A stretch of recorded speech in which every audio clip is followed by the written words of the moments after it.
Hello everyone, welcome back to Chandana Vijay vlogs. ಹೇಗಿದ್ದೀರಾ ಎಲ್ಲರೂ? I hope you all are good. ನಾನು ಕೂಡ ಅಷ್ಟೇ ತುಂಬಾ ಚೆನ್ನಾಗಿದ್ದೀನಿ. ನಾನು 2024 ಸ್ಟಾರ್ಟಿಂಗಲ್ಲೇ ವೆಯ್ಟ್ ಲಾಸ್ ಜರ್ನಿನ ಸ್ಟಾರ್ಟ್ ಮಾಡಿದ್ದೆ. ರೆಸೊಲ್ಯೂಷನ್ ತೊಗೊಂಡಿದ್ದೆ, ಈ ವರ್ಷ ವೆಯ್ಟ್ ಲಾಸ್ ಮಾಡಲೇಬೇಕು, ನಾನು ನನ್ನ ಮೊದಲಿದ್ದಿದ್ದು ವೆಯ್ಟ್ಗೆ ಬರಬೇಕು ಅಂತ. ಬಟ್ ನನಗಿದ್ದಿದ್ದು ಆ್ಯಂಗ್ಸೈಟಿ, ಡಿಪ್ರೆಷನ್ ಮತ್ತು ಟೆನ್ಷನಲ್ಲಿ ನಾನು ನನ್ನ ಮೇಲೆ ಕಾನ್ಸಂಟ್ರೇಟ್ ಮಾಡೋಕ್ಕಾಗಲಿಲ್ಲ. ಅದಕ್ಕೆ ಇವಾಗ ಮತ್ತೆ ಶುರು ಮಾಡ್ತಾ ಇದ್ದೀನಿ. ಒಂದು ಲಾಂಗ್ ಗ್ಯಾಪ್ ಆದಮೇಲೆ ಅಗೇನ್ ನಾನು ವೆಯ್ಟ್ ಲಾಸ್ ಜರ್ನಿನ ಕಂಟಿನ್ಯೂ ಮಾಡ್ತಾ ಇದ್ದೀನಿ. ಬೆಳಗ್ಗೆ ಎದ್ದು ಮಾಮೂಲಿ ಖಾಲಿ ಹೊಟ್ಟೆನಲ್ಲಿ ಬಿಸಿನೀರನ್ನ ಕುಡಿದೆ. ಬಿಸಿನೀರು ಬಂದು ನಾವು ಬ್ರಷ್ ಮಾಡೋಕ್ಕಿಂತಲೇ ಮುಂಚೆನೇ ಕುಡಿಬೇಕು. ನಮ್ಮ ಮಾರ್ನಿಂಗ್ ಸಲೈವ ಬಂದು ನಮಗೆ ತುಂಬಾ ಒಳ್ಳೆಯದು. ಅದಕ್ಕೋಸ್ಕರ ಹಾಗೇ ಬಿಸಿನೀರನ್ನ ಕುಡಿದು ಇದಾದಮೇಲೆ ಒಂದು ಹಾಫ್ ಆನ್ ಅವರ್ ಬಿಟ್ಟು ನಾನು ಬ್ರಷ್ ಮಾಡಿ ಫೇಸ್ ವಾಶ್ ಮಾಡ್ತಾ ಇರೋವಂಥದ್ದು. ಆ್ಯಕ್ಚುಲಿ ಬೆಳಗ್ಗೆ ಎದ್ದೊಳ್ಳೋದೇ ಒಂದು ದೊಡ್ಡ ಟಾಸ್ಕ್ ಇವಾಗಿರೋಂಥ ಕ್ಲೈಮೇಟಲ್ಲಿ. ಬಟ್ ಎಷ್ಟಾಗುತ್ತೆ ಅಷ್ಟು ಬೇಗ ಎದ್ದೊಳಕ್ಕೆ ಟ್ರೈ ಮಾಡಬೇಕು. ಬೇಗ ಎದ್ದರೆ ಆಟೋಮೆಟಿಕ್ಕಾಗಿ ಬೇಗ ನಿದ್ದೆ ಮಾಡ್ಬೋದು. ನಿದ್ದೆ ಅನ್ನೋದು ತುಂಬಾ ಇಂಪಾರ್ಟೆಂಟ್ ಆಗಿರುತ್ತೆ ವೆಯ್ಟ್ ಲಾಸ್ ಮಾಡೋರಿಗೆ.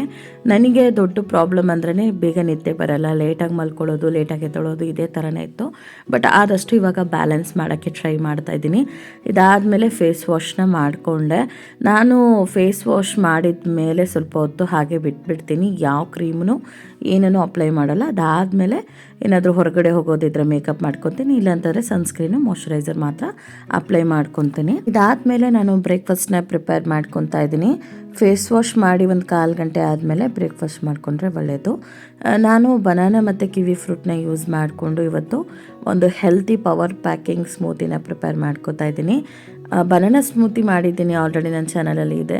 ಸೊ ಬನಾನಾ ಬಗ್ಗೆ ಅಷ್ಟೊಂದಾಗಿ ಹೇಳೋಕ್ಕೋಗಲ್ಲ, ಯಾಕಂದರೆ ಆ ವಿಡಿಯೋದಲ್ಲೇ ಹೇಳಿದ್ದೀನಿ. ಕಿವಿ ಫ್ರೂಟ್ ಬಂದು ವೈಟಮಿನ್ ಸಿ ರಿಚ್ ಆಗಿರುತ್ತೆ. ಸ್ಕಿನ್ಗೆ, ನಮ್ಮ ಹಾರ್ಟ್ ಹೆಲ್ತ್ಗೆ ತುಂಬಾ ಒಳ್ಳೆ ಫ್ರೂಟ್ ಅಂತಲೇ ಹೇಳ್ಬೋದು. ಇದು ಆ್ಯಂಟಿ ಆಕ್ಸಿಡೆಂಟ್ ಆಗಿ ಕೂಡ ಕೆಲಸ ಮಾಡುತ್ತೆ ಆ್ಯಂಡ್ ಆ್ಯಂಟಿ ಇನ್ಫ್ಲಮೇಟರಿ ಕೂಡ. ಈ ಒಂದು ಕಿವಿ ಫ್ರೂಟ್ನ ನಾವು ಡೈಲಿ ಬೇಸಿಸ್ನಲ್ಲೂ ಕೂಡ ತಗೋಬೋದು. ನಿಮಗೇನಾದರೂ ಬನಾನಾ ಜೊತೆ ಸೇರಿಸ್ಕೊಂಡು ಸ್ಮೂತಿ ಮಾಡೋಕ್ಕೆ ಇಷ್ಟ ಆಗೋದಿಲ್ಲ ಅಂತ ಹೇಳಿದ್ರೆ ಹಾಗೆ ಬರೀ ಕಿವಿ ಫ್ರೂಟ್ನೇ ಯೂಸ್ ಮಾಡಿಕೊಂಡು ಸ್ಮೂತಿ ಮಾಡ್ಕೋಬೋದು. ಇದು ಇಮ್ಯುನಿಟಿ ಪವರ್ನು ಕೂಡ ತುಂಬಾ ಜಾಸ್ತಿ ಮಾಡುತ್ತೆ. ನಾನು ಇದ್ರ ಜೊತೆಗೆ ನಟ್ಸ್ ಮತ್ತು ಡ್ರೈ ಫ್ರೂಟ್ಸ್ನ ಯೂಸ್ ಮಾಡಿಕೊಂಡು ಈ ಒಂದು ಸ್ಮೂತಿನ ಪ್ರಿಪೇರ್ ಮಾಡ್ಕೊತಾ ಇದ್ದೀನಿ. ತುಂಬ ಹಣ್ಣಾಗಿರೋಂಥ ಬಾಳೆಹಣ್ಣನ್ನು ಹಾಕೋದ್ರಿಂದ ಟೇಸ್ಟ್ ತುಂಬಾ ಚೆನ್ನಾಗಿರುತ್ತೆ. ಇವಾಗ ಇದ್ರ ಜೊತೆಗೆ ಒಂದು 5ರಿಂದ 6 ಗೋಡಂಬಿನ ಸೇರಿಸ್ಕೊತಾ ಇದ್ದೀನಿ. ಮತ್ತು 1 ಟೇಬಲ್ ಸ್ಪೂನ್ ಅಷ್ಟು ಪಂಪ್ಕಿನ್ ಸೀಡ್ಸ್ನ ಸೇರಿಸ್ಕೊತಾ ಇದ್ದೀನಿ. 1 ಟೇಬಲ್ ಸ್ಪೂನ್ ಅಷ್ಟು ಸನ್ಫ್ಲವರ್ ಸೀಡ್ಸ್ನು ಕೂಡ ಆ್ಯಡ್ ಮಾಡ್ಕೊತಾ ಇದ್ದೀನಿ. ಒಂದು 6 ಬಾದಾಮನ್ನು ಸೇರಿಸ್ಕೊತಾ ಇದ್ದೀನಿ. ಒಂದು 10ರಿಂದ 12 ಆಗುವಷ್ಟು ಒಣ ದ್ರಾಕ್ಷಿನ ಸೇರಿಸ್ಕೊತಾ ಇದ್ದೀನಿ. ನೀವು ಬ್ಲ್ಯಾಕ್ ಕಲರ್ದು ಇದ್ದರೆ ಅದನ್ನು ಕೂಡ ಹಾಕೋಬೋದು. ಇವಾಗ ಇದಕ್ಕೆ ಮೆಲನ್ ಸೀಡ್ಸ್ನ ಸೇರಿಸಿದ್ದೀನಿ 1 ಟೀ ಸ್ಪೂನಷ್ಟು. 1 ಟೀ ಸ್ಪೂನಷ್ಟು ಚಿಯಾ ಸೀಡ್ಸ್ನ ಸೇರಿಸ್ಕೊತಾ ಇದ್ದೀನಿ. ಇವಾಗ ಇದಕ್ಕೆ ಡ್ರೈ ಫಿಗ್ನು ಕೂಡ ಆ್ಯಡ್ ಮಾಡ್ತಾ ಇದ್ದೀನಿ, ಅಂಜೂರನ. ಇದು ಚಿಕ್ಕದಾಗಿರೋದ್ರಿಂದ ಗ್ರೈಂಡ್ ಆಗಿಬಿಡುತ್ತೆ ಅಂತ ಈ ಥರ ಹಾಕೋತಾ ಇದ್ದೀನಿ. ಸ್ವಲ್ಪ ದೊಡ್ಡದಿತ್ತು ಅಂತಂದರೆ ನೀರಲ್ಲಿ ನೆನೆಸ್ಬಿಟ್ಟು ಹಾಕ್ಕೊಳ್ಳಿ, ಆವಾಗ ಚೆನ್ನಾಗಿ ಗ್ರೈಂಡ್ ಆಗುತ್ತೆ. ಇದ್ರ ಜೊತೆ ಖರ್ಜೂರನ ತೊಳೆದ್ಬಿಟ್ಟು ಸೇರಿಸ್ಕೊತಾ ಇದ್ದೀನಿ. ಒಳಗಡೆ ಚಿಕ್ಕ ಹುಳ ಇರುತ್ತೆ, ಅದಕ್ಕಾಗಿ ಓಪನ್ ಮಾಡಿಬಿಟ್ಟು ತೊಳೆದ್ಬಿಟ್ಟು ಆಮೇಲೆ ಸೇರಿಸ್ಕೊಳ್ಬೇಕಾಗತ್ತೆ. ಇವಾಗ ಇದಕ್ಕೆ ಒಂದು 2 ಗ್ಲಾಸ್ ಆಗೋಷ್ಟು ನೀರನ್ನು ಹಾಕಿ ಗ್ರೈಂಡ್ ಮಾಡ್ಕೊತಾ ಇದ್ದೀನಿ. ಗ್ರೈಂಡ್ ಮಾಡಿದ್ಮೇಲೆ ತೋರಿಸ್ತೀನಿ ನಿಮಗೆ ಎಷ್ಟು ಗಟ್ಟಿಯಾಗಿರುತ್ತೆ ಅಂತ. ತುಂಬ ಅಂದರೆ ತುಂಬಾ ಗಟ್ಟಿ ಆಗಿಬಿಡುತ್ತೆ. ನೀವು ಹಾಲನ್ನು ಕೂಡ ಯೂಸ್ ಮಾಡ್ಕೋಬೋದು. ಬಟ್ ಹಾರ್ಮೋನಲ್ ಇಂಬ್ಯಾಲೆನ್ಸ್ ಏನಾದರೂ ಪ್ರಾಬ್ಲಮ್ ಆಗಿ ವೆಯ್ಟ್ ಗೇನ್ ಆಗಿದ್ರೆ ಹಾಲು ಅಥವಾ ಹಾಲಿನ ಉತ್ಪನ್ನಗಳನ್ನ ಬಳಸೋಕ್ಕೆ ಹೋಗಬಾರ್ದು, ಅದು ಇನ್ನೂ ಕಾಂಪ್ಲಿಕೇಶನ್ಸ್ನ ಜಾಸ್ತಿ ಮಾಡುತ್ತೆ. ಹಾಗಾಗಿ ನೀರನ್ನು ಹಾಕಿ ಕುಡಿಯೋದು ತುಂಬಾ ಒಳ್ಳೆಯದು. ಚಳಿ ಇರೋ ಟೈಮಲ್ಲಿ ಕುಡಿಯೋಕ್ಕೆ ಕಷ್ಟ ಆಗುತ್ತೆ ಅಂದರೆ ಸ್ವಲ್ಪ ಉಗುರು ಬೆಚ್ಚಗಿರೋ ನೀರನ್ನು ಕೂಡ ಯೂಸ್ ಮಾಡ್ಕೋಬೋದು. ನಾನು ತುಂಬ ತಣ್ಣಗಿರೋ ನೀರನ್ನು ಯೂಸ್ ಮಾಡೋದಿಲ್ಲ ಚಳಿ ಟೈಮಲ್ಲಿ. ಬೇಸಿಗೆ ಟೈಮಲ್ಲಿ ನಾವು ನಾರ್ಮಲಾಗಿ ಕೋಲ್ಡ್ ವಾಟರ್ನ ಯೂಸ್ ಮಾಡ್ಕೋಬೋದು. ಇವಾಗ ಇದು ರೆಡಿ ಆಗಿದೆ. ನಾನು ಇದನ್ನು ಸರ್ವ್ ಮಾಡ್ಕೋತಾ ಇದ್ದೀನಿ. ಆ್ಯಕ್ಚುಲಿ ಇದು ನನ್ನ ಹಸ್ಬೆಂಡ್ಗೆ ಮತ್ತು ನನಗೆ ಇಬ್ಬರಿಗೆ ನಾನು ಸರ್ವ್ ಮಾಡ್ತಿರೋವಂಥದ್ದು. ನೀವು ಒಬ್ರಿಗೆ ಮಾಡ್ತೀರಾ ಅಂತಂದರೆ ಎಲ್ಲ ಕ್ವಾಂಟಿಟಿನೂ ಡಿಕ್ರೀಸ್ ಮಾಡ್ಕೊಳ್ಳಿ. ಎಲ್ಲನೂ ಯಾವ ಪ್ರಮಾಣದಲ್ಲಿ ಹಾಕಿದ್ದೀನೋ ಅದನ್ನು ಅರ್ಧ ಭಾಗದಷ್ಟು ಹಾಕ್ಕೊಂಡು ಮಾಡ್ಕೋಬೇಕಾಗತ್ತೆ.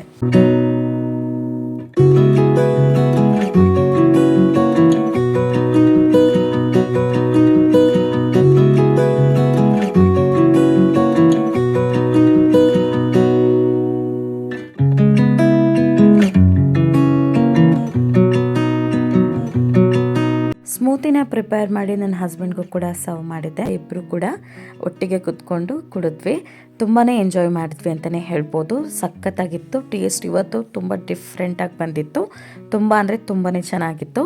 ನಾನು ಹಾಕಿರೋ ನಟ್ಸ್ ಮತ್ತು ಸೀಡ್ಸ್ ಎಲ್ಲನೂ ಕೂಡ ನೀರಲ್ಲಿ ನೆನೆಸ್ಬಿಟ್ಟು ಹಾಕೋ ಹಾಗಿದ್ರೆ ಹಾಗೂ ಕೂಡ ಹಾಕ್ಬೋದು. ಇನ್ನು ಚೆನ್ನಾಗಿ ಗ್ರೈಂಡ್ ಆಗುತ್ತೆ. ನನಗೆ ಮಧ್ಯೆ ಮಧ್ಯೆ ಸಿಕ್ತಿದ್ರೆ ತುಂಬ ಇಷ್ಟ. ಅದಕ್ಕೋಸ್ಕರ ನಾನು ಹಾಗೆ ಡ್ರೈ ಆಗಿ ಹಾಕಿ ರುಬ್ಬೋವಂಥದ್ದು. ನಿಮಗೆ ಆ ಥರ ಇಷ್ಟ ಆಗಲ್ಲ, ಬಾಯಿಗೆ ಸಿಗಬಾರ್ದು ಅಂತ ಹೇಳಿದ್ರೆ ನೀವು ನೀರಲ್ಲಿ ನೆನೆಸ್ಬಿಟ್ಟು ಕೂಡ ಹಾಕ್ಕೊಂಡು ಗ್ರೈಂಡ್ ಮಾಡ್ಕೋಬೋದು. ನನ್ನ ಹಸ್ಬೆಂಡ್ ಯಾವಾಗಲೂ ಕುಡಿಯೋಲ್ಲ ಸ್ಮೂತಿನ, ಇವತ್ತೇನು ಇಷ್ಟಪಟ್ಟು ಇಸ್ಕೊಂಡು ಕುಡಿದ್ರು ಅಷ್ಟೇ. ಮನೆ ಕೆಲಸನ, ಡೀಪ್ ಕ್ಲೀನಿಂಗ್ ಕೆಲಸನ ಸ್ಟಾರ್ಟ್ ಮಾಡ್ಕೊಂಡ್ವಿ. ಹಸ್ಬೆಂಡ್ ಹೊರಗಡೆಯಿಂದ ಫುಲ್ಲು ಡಸ್ಟಿಂಗ್ ಮಾಡೋಕ್ಕೆ ಸ್ಟಾರ್ಟ್ ಮಾಡಿದ್ರು. ಒಳಗಡೆ ಮತ್ತು ಹೊರಗಡೆ ಎಲ್ಲ ಕಡೆನೂ ನೀಟಾಗಿ ಡಸ್ಟಿಂಗ್ ಮಾಡ್ಕೊಂಡ್ವಿ. ಆ್ಯಕ್ಚುಲಿ ನಮ್ಮ ಮನೆಯಲ್ಲಿ ಇರೋದೇ ಇಬ್ಬರು ಆ್ಯಂಡ್ ಮೇಲ್ಗಡೆ ಮನೆ ಆಗಿರೋದ್ರಿಂದ ಯಾವುದೇ ರೀತಿ ಜಾಸ್ತಿ ಡಸ್ಟೆಲ್ಲ ಇರಲ್ಲ. ಬಟ್ ಗಾಡಿಗಳೆಲ್ಲ ಹೋಗುತ್ತಲ್ವ, ಆ ಟೈಮಲ್ಲಿ ಸ್ವಲ್ಪ ಡಸ್ಟ್ ಆಗಿರುತ್ತೆ. ಅದಕ್ಕೋಸ್ಕರ ಫಸ್ಟು ಎಲ್ಲನೂ ಡಸ್ಟಿಂಗ್ ಮಾಡ್ಕೊಂಡು ಬಿಡೋಣ ಅಂತ ಹೇಳಿಬಿಟ್ಟು ಮಾಡ್ಕೊತಾ ಇದ್ದಾರೆ. ಏನೇ ಮಾಡಿದ್ರು ಮನೇಲಿರೋಂಥ ಫರ್ನಿಚರ್ಸ್ಗಳು ಬೇಗನೆ ಡಸ್ಟ್ ಆಗಿಬಿಡುತ್ತೆ. ಫುಲ್ಲು ಧೂಳು ಕುತ್ಕೊಳ್ಳೋದೆ ಅದ್ರ ಮೇಲೆ, ಯಾಕಂದರೆ ನಾವು ಕಸ ಎಲ್ಲ ಗುಡಿಸ್ತಿರ್ತೀವಲ್ವ, ಸೊ ಅದರದ್ದೆಲ್ಲ ಹೋಗಿ ಹಾಗೆ ಅದ್ರ ಮೇಲೇ ಕುತ್ಕೊಂಡು ಬಿಡುತ್ತೆ. ಸೊ ಅವಾಗವಾಗ ಈ ರೀತಿ ಡೀಪ್ ಕ್ಲೀನ್ ಮಾಡ್ಕೊಳ್ಳೋದು ತುಂಬಾ ಒಳ್ಳೆಯದು. ನಾವು ಹಬ್ಬಕ್ಕೆ ಮಾತ್ರ ಮಾಡಬೇಕು ಅಂತ ಏನು ಮಾಡಲ್ಲ. ನಮ್ಗೆ ಯಾವಾಗ ಮಾಡಬೇಕನ್ಸುತ್ತೋ ಅವಾಗೆಲ್ಲ ಮನೇನ ಫುಲ್ ಡೀಪ್ ಕ್ಲೀನಿಂಗ್ ಮಾಡ್ತಾ ಇರ್ತೀವಿ. ಅವಾಗವಾಗ ಕ್ಲೀನ್ ಮಾಡೋದ್ರಿಂದ ಚೆನ್ನಾಗಿ ಇಟ್ಕೊಳ್ಬೋದು ಅಂತ ಹೇಳಿಬಿಟ್ಟು. ನಮ್ಮನೆ ಆದಷ್ಟು ಗಲೀಜು ಆಗೋದಿಲ್ಲ, ಕ್ಲೀನಾಗೇ ಇರುತ್ತೆ. ಬಟ್ ಸಮ್ಟೈಮ್ಸ್ ಏನಾಗ್ಬಿಡುತ್ತೆ ಅಂದರೆ ನಾವು ಎಲ್ಲಾದರೂ ಹೋಗಿ ಬಂದಿರೋ ಟಯರ್ಡಲ್ಲಿ ಯಾವುದನ್ನು ಕ್ಲೀನಾಗಿ ಇಡೋಕ್ಕಾಗೋದಿಲ್ಲ. ಆ ಟೈಮಲ್ಲಿ ಸ್ವಲ್ಪ ರೆಸ್ಟ್ ಬೇಕು ಅನ್ನೋ ಥರ ಆಗಿಬಿಡುತ್ತೆ. ಆದಷ್ಟು ಹೊರಗಡೆ ಹೋಗುವಾಗೆಲ್ಲ ಕ್ಲೀನ್ ಮಾಡಿ ಇಟ್ಬಿಟ್ಟೆ ಹೋಗ್ತೀವಿ ನಾವು, ಸ್ವಲ್ಪ ಲೇಟ್ ಆದ್ರೂ ಪರವಾಗಿಲ್ಲ ಅಂತ. ಬಟ್ ಸಮ್ಟೈಮ್ಸ್ ಆ ಥರ ಆಗೋಲ್ಲ. ಎಲ್ಲ ಟೈಮು ನಮ್ಮ ಕೈಲಿ ಆಗಿಬಿಡುತ್ತೆ ಅಂತ ಹೇಳೋಕ್ಕಾಗಲ್ಲಲ್ವ. ಸೊ ಅದಕ್ಕೆ ಎಲ್ಲ ಕ್ಲೀನ್ ಮಾಡ್ಕೊಂಡು ಬಿಡೋಣ ಅಂತ ಈ ಟೈಮಲ್ಲಿ ಮಾಡ್ಕೋತಾ ಇದ್ದೀವಿ. ಹಬ್ಬ ಆ ಥರ ಅಂತ ನಾವೇನು ಕ್ಲೀನ್ ಮಾಡೋದಕ್ಕಿಂತ ಮಂತ್ಲಿ ಒನ್ಸ್ ಅಥವಾ ಟ್ವೈಸು ಕ್ಲೀನ್ ಮಾಡಿಕೊಂಡ್ರೆ ಮನೇನ ತುಂಬ ಚೆನ್ನಾಗಿ ಅನಿಸುತ್ತೆ, ಕಾಮಾಗಿರುತ್ತೆ. ನಮಗೂ ನೋಡೋಕ್ಕೆ ಖುಷಿ ಅನಿಸುತ್ತೆ ಮನೆಯೆಲ್ಲ ಫುಲ್ ಕ್ಲೀನ್ ಆದಮೇಲೆ. ಹಸ್ಬೆಂಡ್ ಈ ಥರ ಸಪೋರ್ಟ್ ಮಾಡೋದ್ರಿಂದ ನನಗೆ ಯಾವ ಕೆಲಸನೂ ತುಂಬ ಬರ್ಡನ್ ಅಂತ ಅನಿಸಲ್ಲ. ಒಬ್ರಿಗೊಬ್ರು ಹೆಲ್ಪ್ ಮಾಡ್ಕೊಂಡು ಕೆಲಸ ಮಾಡೋದು ತಪ್ಪೇನಿಲ್ಲ ಅಲ್ವಾ. ಹಸ್ಬೆಂಡ್ ಹೆಲ್ಪ್ ಮಾಡಬಾರ್ದು ಅನ್ನೋ ಥರ ಏನಿಲ್ಲ.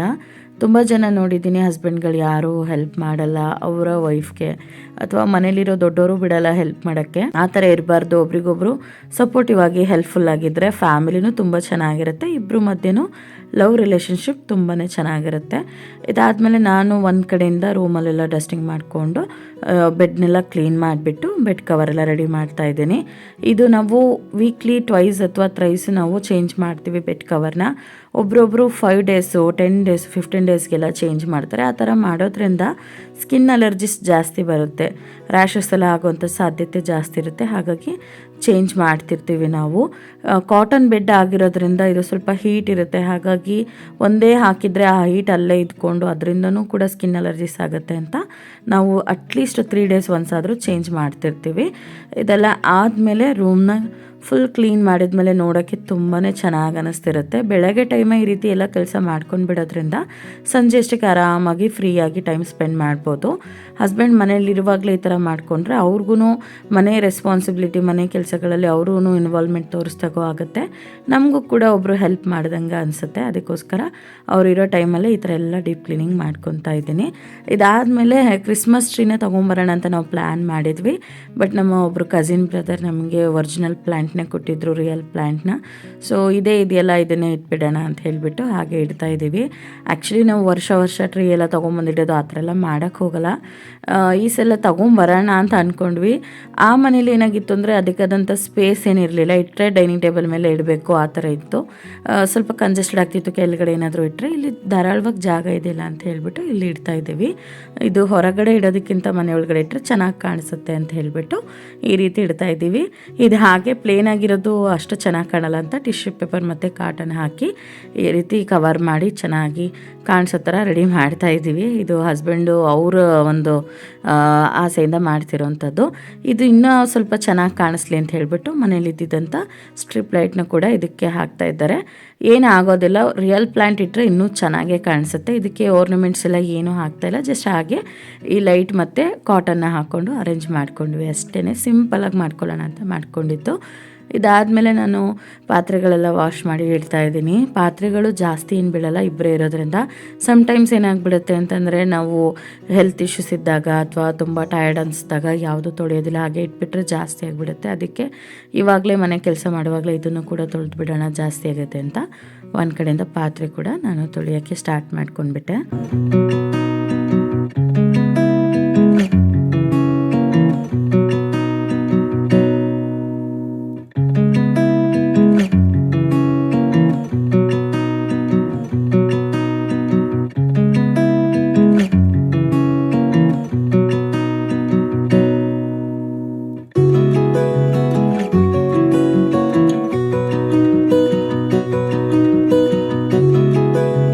ಹೀಗೆ ಕೆಲಸಗಳನ್ನ ಮಾಡ್ತಾ ಟೈಮ್ ಆಗಿದ್ದೆ ಗೊತ್ತಾಗಲಿಲ್ಲ, ಮಿಡ್ ಮಾರ್ನಿಂಗ್ ಆಗೋಗ್ಬಿಟ್ಟಿತ್ತು. ಸರಿ ಪೈನಾಪಲ್ನ ತಂದು ಕಟ್ ಮಾಡಿ ತಿಂದ್ವಿ ಅಷ್ಟೇ.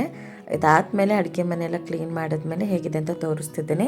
ಸಣ್ಣ ಪುಟ್ಟ ಚೇಂಜಸ್ನ ಮಾಡಿದ್ದೀನಿ. ಒಂದು ಡ್ರಾಯರ್ ಮತ್ತೊಂದು ಎಕ್ಸ್ಟ್ರಾ ಇತ್ತು, ಅದನ್ನು ಕೂಡ ಈ ರೀತಿ ಉಲ್ಟಾ ಇಟ್ಬಿಟ್ಟು ಅದ್ರ ಮೇಲ್ಗಡೆ ಮಿಕ್ಸಿ ಆಗಿರ್ಬೋದು, ಮಸಾಲೆ ರ್ಯಾಕ್ ಆಗಿರ್ಬೋದು, ಸ್ಪ್ಯಾಚುಲಸ್ದು ಕಟ್ಲರಿ ಸೆಟ್ ಆಗಿರ್ಬೋದು, ಎಲ್ಲನೂ ಎಮರ್ಜೆನ್ಸಿಗೆ ಏನೇನು ಸಿಗಬೇಕೋ ಅದನ್ನೆಲ್ಲನೂ ಆಲ್ಮೋಸ್ಟ್ ಇದ್ರ ಮೇಲೇ ಹಿಡಿತು, ಎಲ್ಲನೂ ಇದ್ರ ಮೇಲೆ ಇಟ್ಟಿದ್ದೀನಿ. ಮೊದಲಿಗಿಂತ ಇವಾಗ ಒಂದು ಸ್ವಲ್ಪ ಕಂಫರ್ಟಬಲ್ ಅನಿಸುತ್ತೆ. ಇದಾದಮೇಲೆ ಮಧ್ಯಾಹ್ನ ಲಂಚಿಗೆ ಪ್ರಿಪೇರ್ ಮಾಡ್ಕೊತಾ ಇದ್ದೀನಿ. ಇವತ್ತು ಎಗ್ ಮಸಾಲ ಮಾಡ್ಕೊತಾ ಇದ್ದೀನಿ. ಇದಕ್ಕೆ ಒಂದು ಬಾಣಲಿ ಬಿಸಿ ಆಗಿದ್ಮೇಲೆ ಒಂದು 3 ಟೇಬಲ್ ಸ್ಪೂನ್ ಅಷ್ಟು ಎಣ್ಣೆನ ಹಾಕ್ಕೊಂಡು ಒಂದು ದೊಡ್ಡ ಸೈಜ್ ಈರುಳ್ಳಿನ ಚಿಕ್ಕದಾಗಿ ಕಟ್ ಮಾಡಿ ಇಟ್ಕೊಂಡಿದ್ದೆ, ಅದನ್ನು ಮತ್ತು ಒಂದು 4ರಿಂದ 5 ಹಸಿಮೆಣಸಿನ್ಕಾಯಿನ ಕಟ್ ಮಾಡಿ ಇಟ್ಕೊಂಡಿದ್ದೆ, ಅದನ್ನು ಕೂಡ ಸೇರಿಸ್ಕೊಂಡು ಫ್ರೈ ಮಾಡ್ಕೊತಾ ಇದ್ದೀನಿ. ಚೆನ್ನಾಗಿ ಇದು ಈರುಳ್ಳಿ ಟ್ರಾನ್ಸ್ಪರೆಂಟ್ ಆಗೋವರೆಗೂ ಫ್ರೈ ಮಾಡ್ಕೊಳ್ಬೇಕು. ಇದಾದಮೇಲೆ ಇದಕ್ಕೆ ಜಿಂಜರ್ ಗಾರ್ಲಿಕ್ ಪೇಸ್ಟ್ನ ಆ್ಯಡ್ ಮಾಡ್ಕೊತಾ ಇದ್ದೀನಿ. 2 ಟೇಬಲ್ ಸ್ಪೂನ್ ಅಷ್ಟು ನಾನು ಯೂಸ್ ಮಾಡ್ಕೊತಾ ಇದ್ದೀನಿ. ಟೇಸ್ಟ್ ತುಂಬಾ ಚೆನ್ನಾಗಿರುತ್ತೆ. ಆಮೇಲೆ ಮೊಟ್ಟೆ ತಿಂದರೆ ಕೆಲವ್ರಿಗೆ ಗ್ಯಾಸ್ಟ್ರಿಕ್ ಆಗುತ್ತಲ್ವಾ, ಸೊ ಜಿಂಜರ್ ಗಾರ್ಲಿಕ್ ಪೇಸ್ಟ್ನ ಯೂಸ್ ಮಾಡೋದ್ರಿಂದ ಗ್ಯಾಸ್ಟ್ರಿಕ್ ಆಗೋದಿಲ್ಲ. ಇವಾಗ ಜಿಂಜರ್ ಗಾರ್ಲಿಕ್ ಪೇಸ್ಟು ಚೆನ್ನಾಗಿ ಅರೋಮಾ ಬಿಡೋವರೆಗೂ ಫ್ರೈ ಮಾಡಿಕೊಂಡು, ಇದಾದಮೇಲೆ ಇದಕ್ಕೆ 2 ಟೊಮೆಟೊನ ಚಿಕ್ಕದಾಗಿ ಕಟ್ ಮಾಡಿ ಇಟ್ಕೊಂಡಿದ್ದೆ, ಅದನ್ನು ಆ್ಯಡ್ ಮಾಡ್ಕೋತಾ ಇದ್ದೀನಿ. ಇದು ಬೇಗನೆ ಫ್ರೈ ಆಗಿಬಿಡುತ್ತೆ, ಜಾಮ್ ಟೊಮೆಟೊ ಹಾಕಿರೋದು ನಾನು. ಈ ಟೊಮೆಟೊ ಆದರೆ ಬೇಗ ಮೆತ್ತಗಾಗುತ್ತೆ. ಇವಾಗ ಇದು ಚೆನ್ನಾಗಿ ಫ್ರೈ ಮಾಡಿದ ಮೇಲೆ ಇದಕ್ಕೆ ರುಚಿಗೆ ತಕ್ಕಷ್ಟು ಉಪ್ಪನ್ನ ಆ್ಯಡ್ ಮಾಡ್ಕೋತಾ ಇದ್ದೀನಿ. ಇವಾಗ ಇದಕ್ಕೆ ಖಾರಕ್ಕೆ ನಾನು red chilli powder 2 tea spoon ಅಷ್ಟು ಸೇರಿಸ್ಕೋತಾ ಇದ್ದೀನಿ. 1 ಟೀ ಸ್ಪೂನ್ ಆಗೋಷ್ಟು ಧನಿಯಾ ಪೌಡರ್ನ ಸೇರಿಸ್ಕೋತಾ ಇದ್ದೀನಿ. 1 ಟೀ ಸ್ಪೂನ್ ಆಗೋಷ್ಟು ಗರಂ ಮಸಾಲಾನ ಸೇರಿಸ್ಕೋತಾ ಇದ್ದೀನಿ.